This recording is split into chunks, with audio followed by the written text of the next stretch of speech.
NFL gives Super Bowl tickets to hospital workers. Can the Sixers rely on Joel Embiid to play through his knee injury? Olympic track hopeful says burrito is why she tested positive for anabolic steroidUS swimmer Madisyn Cox on how her suspension fueled her to compete harder than everAmerican sprinter Kaylin Whitney looks back at her journey from high school to the pros NBA draft. Top prospects in the class of 2021. Why American tennis pro Riley Opelka might opt out of the Tokyo Olympics. LPGA launches women's sports empowerment campaign. Drive on Finland and Denmark fans chant Christian Eriksen after players collapse. Why the Tokyo Olympics are different for American swimmer Ryan Lochte. Why MLB will crack down on pitchers using foreign substances. How NASCAR's Kevin Harvick has mixed up his training. The Last Dance, and Michael Jordan reminded us of a life lesson we needed to hear. How a 12-team college football playoff would work. Skambeshla Sun. Players say coach knew of abuse. Eli Hall on why this will be the most prolific Olympic Games yet. Scott France hoped this moment would come. The first openly gay Power 5 college football player to compete. He hoped that the NFL barrier would break, even though he ultimately didn't break it himself. Lodera France feels lighter. Thanks for doing what you did, the ex-Kansas State left tackle messaged Nassib. You don't know how much pressure that relieved off my shoulders. I felt like I failed our community when I couldn't make it to the NFL.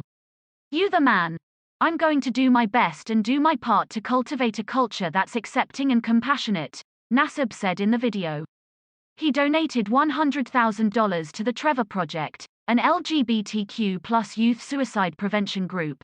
First I was like, okay, this is really cool because he's the first guy to do this, France told USA Today Sports. Then I was like, this is really cool because he's a dude. He's a dude in the NFL. He's got 20+ sacks, and I knew who he was off watching, Hard Knocks. It's like, wow, you couldn't ask for a better person to break that barrier. That's just so cool for someone like me to see. Did I worry it would hurt my chances?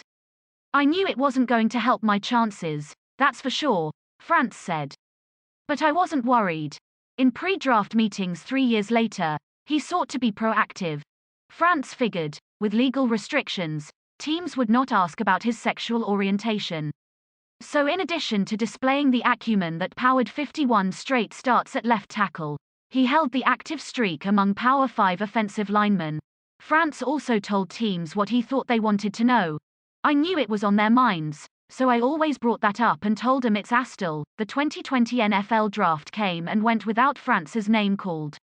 The self-described fringe athlete who interviewed with more than 10 teams at the College Gridiron Showcase and several by phone was never invited to a training camp or team roster in an off-season further disrupted by COVID-19 restrictions.